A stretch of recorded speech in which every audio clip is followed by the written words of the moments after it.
இந்நாள் நன்னாளாகட்டும். அனைவருக்கும் வணக்கம் நண்பர்களே. இந்த பதிவில் என்ன பார்க்க போகிறோம்னா, ஜாதகத்தில் கால சர்ப்ப தோஷம் இருக்கக்கூடியவங்க, களத்திர தோஷம் இருக்கக்கூடியவங்க, புத்திர தோஷம், திருமண தடை இருக்கக்கூடியவங்க, கடன் தொல்லையால் அவதிப்பட்டுட்டு வரக்கூடியவங்க, கனவுல அடிக்கடி பாம்பை பார்க்கக்கூடியவங்க இந்த ஆலயத்துக்கு வந்து பரிகாரம் செய்து கொள்ளலாங்க. இந்த ஆலயம் எங்கு அமைந்துள்ளது, இந்த ஆலயத்திற்கு சென்று வழிபட்டால் என்ன மாதிரியான பலன்கள் கிடைக்கும் என்பதை பற்றிய சுவாரஸ்யமான தகவல்களை தெரிஞ்சுக்கலாம். வீடியோவை ஸ்கிப் பண்ணாமல் முழுசாக பாருங்கள். சேனலை சப்ஸ்கிரைப் பண்ணலன்னா சப்ஸ்கிரைப் பண்ணிக்கோங்க. கூடவே இருக்கிற பெல் ஐக்கானையும் கிளிக் பண்ணிக்கோங்க.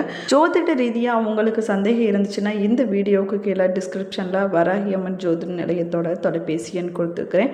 இந்த எண்ணுக்கு தொடர்பு கொண்டு பேசி பாருங்கள். உங்கள் வாழ்க்கையில் இருக்கக்கூடிய அனைத்து பிரச்சனைகளுக்கும் சரியான தீர்வு கிடைக்குங்க. வாங்க வீடியோக்குள்ளே போகலாம். நாகதோஷம் நீங்குவதற்கும் குழந்தை பாக்கியம் கிடைப்பதற்கும் ராகுகேது போன்ற சர்ப்ப தோஷங்கள் விலகுவதற்கு சிறந்த பரிகார தலமாக சொல்லப்படுவது திருப்பாம்புரம் அருள்மிகு வண்டு சேர்க்குழலி உடனுரை அருள்மிகு பாம்புநாதர் திருக்கோவில் ஆகுங்க.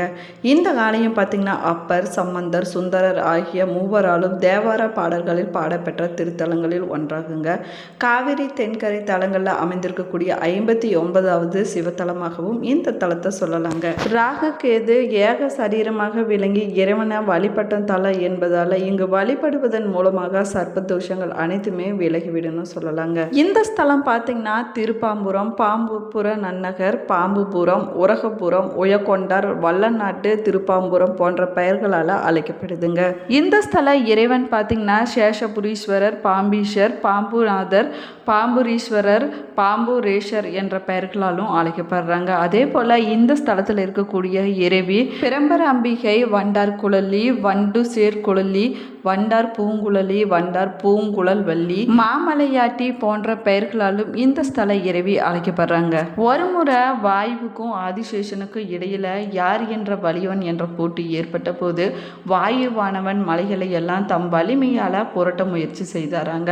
அப்போது பார்த்தீங்கன்னா ஆதிசேஷன் மலைகளை எல்லாம் புரட்டாதபாறு அதை காத்து நின்றதாகவும் சொல்லலாங்க. அப்பொழுது கோபம் அடைந்த வாயு பார்த்தீங்கன்னா உயிர்களுக்கு வழங்கக்கூடிய பிராணவாயுவை நிறுத்தியதால் உயிர்கள் அனைத்துமே சோர்ந்து போனதாக சொல்லலாங்க.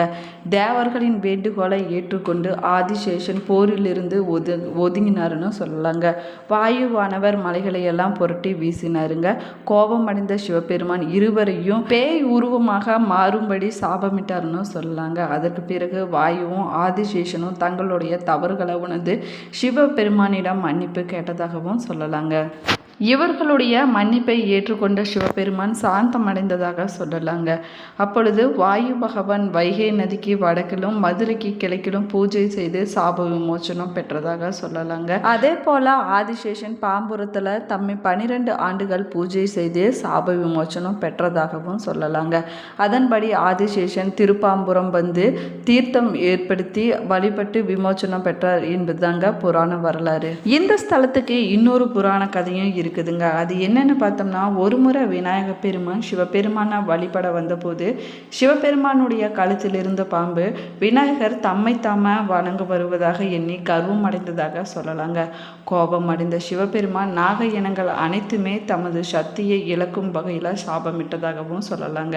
இதற்கு பிறகு அஷ்டமக நாகங்களும் ராகு கேதுவும் ஈசனை தொழுது பிழைய பொறுத்து கொள்ளுமாறு வேண்டினாங்களாங்க. சிவராத்திரியில தம்மை வணங்கி விமோச்சனம் பெற்றுக் கொள்ளலாம் என்று சிவபெருமான் அருளினாருன்னு சொல்லப்படுதுங்க. அதன்படி பார்த்தீங்கன்னா மகா சிவராத்திரி நாளில் 3ஆம் ஜாமத்தில் ராகுவும் கேதுவும் அஷ்டமக நாகங்களும் திருப்பாம்புரம் நாதனை வணங்கி சாப விமோச்சனம் பெற்றதாக சொல்லலாங்க. உலகத்தை தாங்கி இருக்கக்கூடிய ஆதிசேஷன் சுமை காரணமாக உடல் நலிவுற்று இருந்தபோது ஈசனுடைய ஆணைப்படி சிவராத்திரி இரவு முதல் காலம் குழந்தை நாகேஸ்வரரையும், 2ஆம் காலம் திருநாகேஸ்வரம் நாகநாதரையும், 3ஆம் ஜாமத்தில் திருப்பாம்புரம் வந்து வழிபட்டு விமோச்சனம் பெற்றதாகவும் சொல்லலாங்க. பூலோகத்தில் மிக அழகான பெண்ணை படைத்த பிரம்மா அந்த பெண்ணுக்கு திலோத்தமை என்று பெயர் வைத்தாருங்க.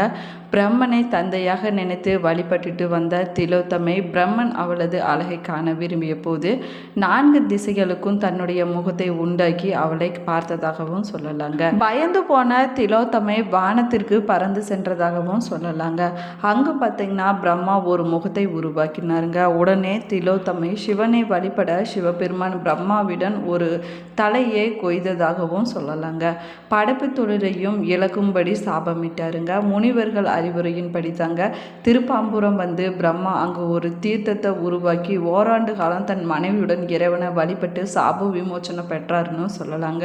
இந்த திருப்பாம்புரம் கோயிலில் ஆதிசேஷன் பிரம்மா மட்டும் இல்லாமல் பார்வதி, அகத்தியர், அக்னி, கங்கை, சந்திரன், சூரியன், தட்சன், சுனிதன் என்னும் வடநாட்டு மன்னனும் கோச்செங்கட் சோழன் ஆகியோரும் வந்து வழிபட்டு தங்களுடைய சாப விமோசனத்தை பெற்றுக்கொண்டதாகவும் சொல்லலாங்க. திருப்பாம்புரம் கோயில்ல கிழக்கு பகுதியில் ராஜகோபுரம் அமைஞ்சிருக்குதுங்க. ராஜகோபுரத்துக்கு எதிரில் ஆதிசேஷவன் தீர்த்தம் அமைஞ்சிருக்குதுன்னு சொல்லலாங்க.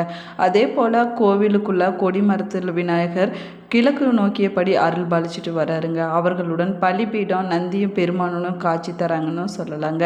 தெற்கு பிரகாரத்தில் திருமலை ஈஸ்வரன் எழுந்தருளி இருக்கிறாருன்னு சொல்லலாங்க. மாடக்கோவில் காட்சி அளிக்குதுங்க. இந்த ஸ்தலத்தில் மேற்கு பிரகாரத்தில் கன்னி மூலையில் தன விநாயகராகிய ராஜராஜ பிள்ளையாரும் அடுத்ததாக வள்ளி தெய்வானையுடன் முருகன் பெருமானின் சன்னதியும் அமைஞ்சிருக்குதுங்க.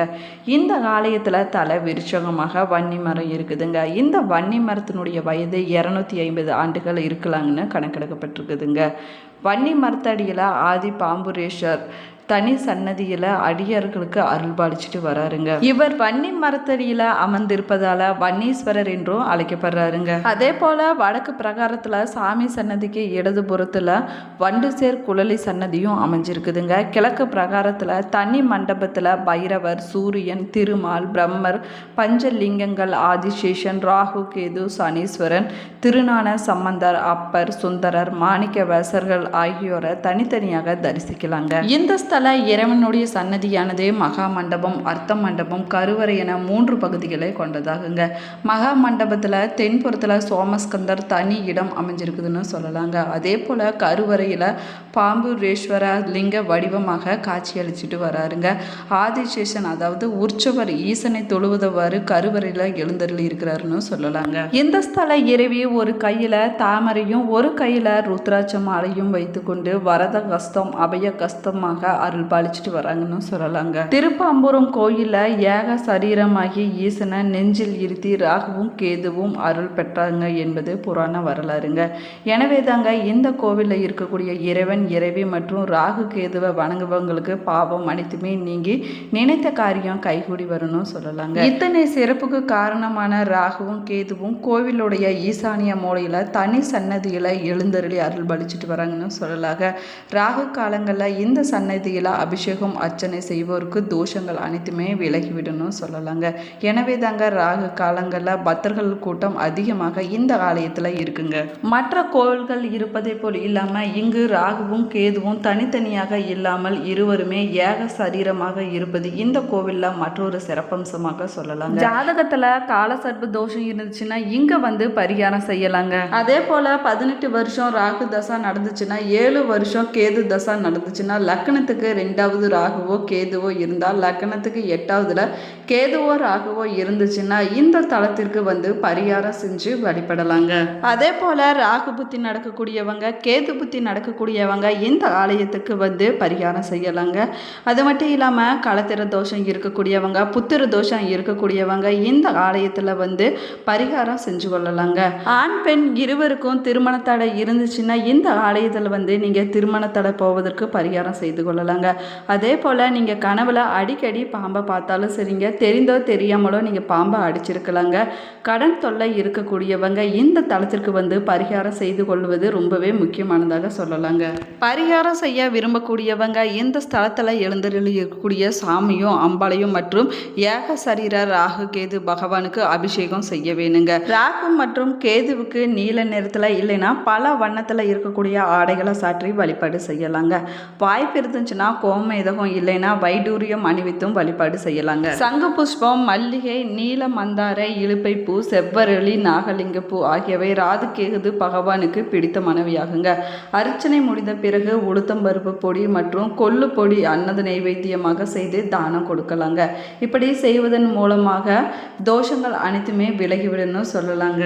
குடந்தையிலிருந்து காரைக்கால் சாலையில் கொல்லுமாங்குடிக்கு மேற்கு கற்கத்தி என்னும் ஊரிலிருந்து தெற்கே 3 கிலோமீட்டர் தொலைவில் தொலைவில் அமைஞ்சிருக்குதுங்க திரிப்பாம்புரம். இந்த பதிவு உங்களுக்கு பயனுள்ள தகவல்களை கொடுத்துருக்குன்னு நினைக்கிறேன். இந்த பதிவு உங்களுக்கு பிடிச்சிருந்தால் லைக் பண்ணுங்கள், ஷேர் பண்ணுங்கள், கமெண்ட் பண்ணுங்கள். இன்னும் சேனலை சப்ஸ்கிரைப் பண்ணாமல் இருந்தீங்கன்னா சப்ஸ்கிரைப் பண்ணிக்கோங்க. கூடவே இருக்கிற பெல் ஐக்கானையும் கிளிக் பண்ணிக்கோங்க. Thank you friends. மேலும் நீங்கள் எந்த மாவட்டத்திலேருந்து பார்க்குறீங்க என்பதை மறக்காமல் கமெண்ட் பாக்ஸில் கமெண்ட் பண்ணுங்கள். தேங்க்யூ.